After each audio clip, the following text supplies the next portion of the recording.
Garden of the Gods was officially deeded to the city of Colorado Springs in December of 1909. The story of its origin goes back much further, to the history of the Nuchu, the area's original inhabitants, to the Spanish, French, and American explorers, to the prospectors and homesteaders of the mid-19th century, and of course, to the generosity of Charles Eliot Perkins, whose family carried out his wishes to make Garden of the Gods forever free to the public. Today we will narrow our focus to a specific decade and the events of that 10-year span that shaped this park we all know and love. Between 1902 and 1912, several key events took place that, whether through acts of providence or through direct intent, built the foundations of the Garden of the Gods. In 1902, the Garden of the Gods was the name locals used for the area around the big fins of rusty or off-white sandstone that we now call the Central Garden. It was not a designated park. The land was privately owned by a retired railroad magnate, Charles Eliot Perkins, who kept it open for public use. People picnicked here, they took long walks and carriage rides here, they even grazed their cattle here. Colorado Springs, the city, was almost 5 miles away to the east, and Colorado City, what we now call Old Colorado City, was over a mile to the south. So it was a day trip for most folks to come to the garden, as opposed to the short drive or bike ride that locals enjoy today.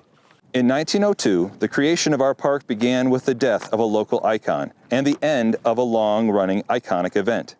Edwin Fatty Rice was the proprietor of Fatty Rice's Place, a curio shop, refreshment stand, and beer hall located just east of the Gateway Rocks in the Central Garden area. Fatty was a big man with a big personality who advertised himself as a tourist attraction. Signs on his shop invited visitors to come in and see the fat man. When he died, General William Jackson Palmer, founder of Colorado Springs, a man who long coveted the location of Fatty's Place, approached Rice's widow, asking how much she wanted for their property. Phoebe Rice responded with a price so outrageous that Palmer was unwilling to pay it. But he continued to press her, and in 1907, she finally sold the property to him for $15,000. Palmer, along with co-investor Graham Odell, now owned the properties of the garden's north and east sides, which would prevent buildup in those areas. 1902 also marked the final year of Colorado's annual Flower Parade. The parade started in 1893 as an effort to display the prosperity and beauty of Colorado Springs as a Western American resort town.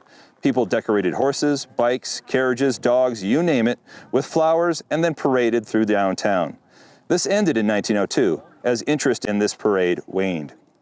But its end would lead to a reinvention of Colorado Springs that is still prevalent today, and which I'll discuss a little bit later. At the same time, over by Balanced Rock, close to where today's Garden of the Gods trading post now sits, stood Becker's Roadhouse, which had served drinks and food to visitors and locals alike for decades. The owner, Jacob Becker, died in 1905, and his neighbor to the west, Kurt Gerke, bought the land. This meant Gerke now owned property from the edge of today's Becker's Lane west to Black Canyon. Gerke converted the roadhouse into a curio shop to supplement his photo shop at Balanced Rock. This consolidation would lead to that entire corner of the park being added to the Garden of the Gods in a single purchase 2.5 decades later. 1905 also marks the second attempt to try and turn Garden of the Gods into a national park. The first effort took place in 1886, when Charles Eliot Perkins, along with General Palmer, worked with Pennsylvania Congressman Frank Bunnell to turn Garden of the Gods and Pikes Peak into a national park. That effort was stopped due to all the private land interest around here. So in 1905, a second attempt was made to turn a 30-square-mile area that included Garden of the Gods, Pikes Peak, Manitou Springs, and Cripple Creek into a national park. This effort also failed.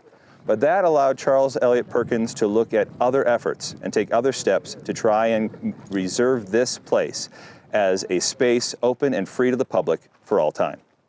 West of the park, Kurt Gerke, owner of the Mushroom Park and Balanced Rock areas, along with his photography shop, sees an influx of visitors with their own handheld cameras, which means they don't have to pay him for his proprietary photos of the rock formations. So Kurt builds 10-foot-high fences around his rocks to force these snap shooters, as they were called, from getting free shots of his rocks. This action begins the public fall from grace for Gerke that would end in 1932, with Colorado Springs acquiring his property and adding it to the Garden of the Gods Park. Also this year, Phoebe Rice sells off the contents of Fatty Rice's Place to Charles Wyman, owner of the Curio, a tourist shop in Manitou Springs. Then she sold the buildings and land to General Palmer for $15,000. Palmer's plan was to convert Fatty's into an English-style tea house, something today we would call a bed and breakfast. However, Fatty's mysteriously burned down within a month of the purchase. So, while he didn't get his bed and breakfast, this purchase guaranteed Palmer would control the fate of the park's northeast section for the near future. General Palmer also directs the building of the Orchard House at Rockledge Ranch as a home for the Sclater family. For Charlotte Sclater was half-sister to Palmer's wife, Queen. The Orchard House, along with the original Rockledge House, still stand at Rockledge Ranch and are open to the public for touring during summer months. On November 8th of 1907, Charles Eliot Perkins, the owner of 480 acres surrounding what we now call our Central Garden, died in Massachusetts of complications from Bright's disease, which was a malady of the kidneys. While in his lifetime, Perkins was unable to secure the garden for public use, his children understood their father's intent. And so for the next 2 years, they worked with the Board of Trustees, litigating the will, and the City of Colorado Springs to come up with a way to guarantee its use for the public. And so on December 22nd, 1909, the family of Mr. Perkins deeded this land to the City of Colorado Springs so that it would be guaranteed free forever to the public.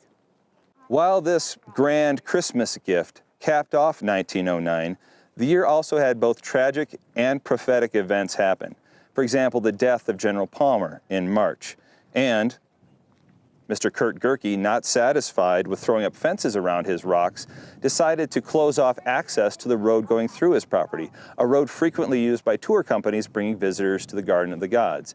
This action would begin a 2-decade-long litigation between Mr. Gerke and the City of Manitou Springs to guarantee access to the garden. The other event, foretelling great things to come, was the opening of a small curios and carving stand in the Central Garden by an industrial young man who used to sell his wares at Fatty Rice's place. Charles Strassenbach began his entrepreneurial career here and would continue to make a living around the park for the rest of his life, eventually building the trading post in the southwestern corner of the park that still serves visitors today. Now, you may recall that 1902 was the last year for the annual Colorado Springs Flower Parade. The city fathers had been shopping around for a new idea to replace that annual event. And with the death of General Palmer, whose vision for the city had always been that of a mountain resort community, the city decided to rebrand its image into more of a Wild West destination. And in 1911, the city mounted the first of 3 Sean Keevy events. These gatherings, which took place right here in Garden of the Gods, included bringing back groups of Nuchu, the Mowachi Ute people who flourished in the region until removed to the reservation system back in the 1870s. The Nuchu conducted traditional dances and ceremonies, while locals demonstrated bronc busting and other spectacles associated with rodeos today. In fact, the Sean Keevy laid the ground for 2 big events we still cherish in Colorado Springs. One, the annual Garden of the Gods Rockledge Ranch Powwow, and the other, the Pikes Peak or Bust Rodeo. 1912, the final year of our dedicated decade, is the year the Garden of the Gods, though given to Colorado Springs in 1909, actually becomes a part of the city. 1912 is the year where Old Colorado City is annexed into Colorado Springs, bringing the boundaries of the Perkins gift within the city limits. October of this year is also when the park was dedicated. On October 3rd, a ceremony was held unveiling the iconic bronze plaque still mounted on North Gateway Rock. Perkins' widow, Edith, was in attendance. She got to see her husband's dream become reality, a dedicated park that would remain forever free to the public. From the seeds of this decade, our park would grow to a 1,336-acre space free to the people of the world for all time.